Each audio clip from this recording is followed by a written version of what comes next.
আমরা ধারণা করছি যেটা ফ্যাসিস্টের যারা দোসর তারাই এটা পুড়িয়েছে। হ্যাঁ, তারা চায় না বাংলাদেশে এই সংস্কৃতিটা আগায় যাক। এই তাদের প্রতি যে ঘৃণা, মানুষের যে ক্ষোভ, সেটার বহিঃপ্রকাশ ঘটুক। কিন্তু এটা তো মানুষের হৃদয়ে ঢুকে গেছে, যার প্রতিফলনেই কিন্তু 5ই আগস্ট চলে আসছে। হ্যাঁ, তাছাড়া সে কিন্তু একটা পার্মানেন্ট বন্দোবস্তর মধ্য দিয়েই স্মুথলি তার গভর্নমেন্টকে কিংবা অন্য দেশের কালচারকে বাংলাদেশের কালচারের সাথে মিশিয়ে ফেলেছিল। এখন বাংলাদেশের যে কালচারটা সেটা উঠে আসার চেষ্টা করতেছে। এখানে দেশবাসী এবং সবার সহযোগিতা নিয়েই কিন্তু আমাদেরকে আগাইতে হবে।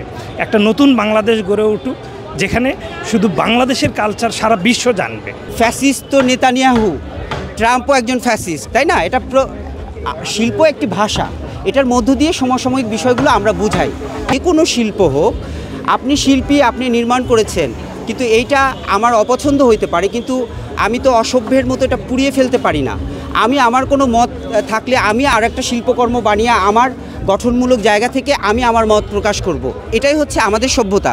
কিন্তু আমাদের রাজনীতিতে দেখি, আমাদের দুষ্ট রাজনীতি হওয়ার কারণে আমাদের টক শোতেও দেখা যাচ্ছে কাপ ভাঙাভাঙি বা অসভ্যতা দেখি আমরা।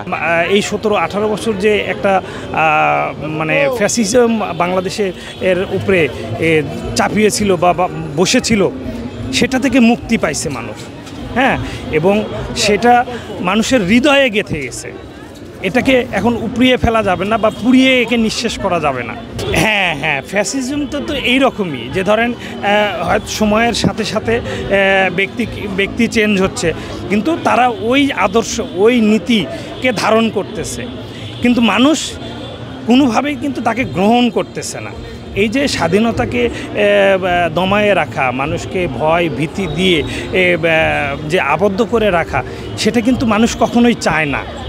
মানুষ কিন্তু যেরকম বাঘকে একটা খাঁচায় বন্দি করে রাখলে তাকে বন্দি করে রাখা যায়, আমরা চেষ্টা করব যে একটা পূর্ণাঙ্গ শিল্পকর্ম বা যে আমাদের যে মোটিভগুলো আছে সেগুলোকে 100% একটা জায়গায় নিয়ে যে দর্শকের জন্য গ্রহণযোগ্য করা। হ্যাঁ, এখানে আমাদের যে শুধু ফ্যাসিজম উঠে এসেছে তা কিন্তু না, এখানে 36 জুলাই আসে, এখানে ফিলিস্তিনের উপরে যে হামলা হয়েছে তার একটা মোটিভ রয়েছে, তরমুজটা কিন্তু তাকে কেন্দ্র করে গড়ে তোলা হয়েছে। তারপরে বাঘ করা হয়েছে, বাংলাদেশকে যে রিপ্রেজেন্ট করে রয়্যাল বেঙ্গল টাইগার, এর একটা ফোক মোটিভ এখানে করা হয়েছে। মুগ্ধকে উপস্থাপন বা পানির যে একটা ব্র্যান্ডিং, যে এই যে আন্দোলনে যে পানি বিতরণে, এটা কিন্তু এগুলো কিন্তু প্রতিটাই একটা আইকন। নট অনলি মুগ্ধর মাধ্যমে এখানে যারা জড়িত ছিল সবাই কিন্তু এখানে প্রকাশ পাচ্ছে। মোটিভ বানানোর জন্য অনেক সময় শ্রম, মেধা এবং অর্থেরও প্রয়োজন হয়। তো এটা এখন পুড়ে গেছে, কিন্তু শিল্পীরা কখনো বসে থাকেন না, তারা না খেয়েও আমরা ছবি আঁকি। আমি মন্ত্রী না খেয়ে ছবি মানে কাজ করবেন না, কথার কথা। তো আমরা সংগ্রামী, আমরা কখনোই বসে থাকতে চাই না। একটি পুড়ে ফেলেছে, কি হয়েছে? ফ্যাসিস্টের প্রতিকৃতি পুড়ে ফেলার মধ্য দিয়ে কি পৃথিবীর সব ফ্যাসিস্টরা কি মৃত্যুবরণ করলো?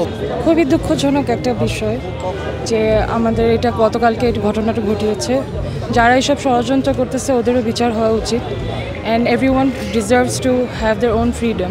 ওয়ালটন আবারও মিলিয়নিয়ার অফারে ওয়ালটন ফ্রিজ কিনে আপনিও হয়ে যেতে পারেন মিলিয়নিয়ার।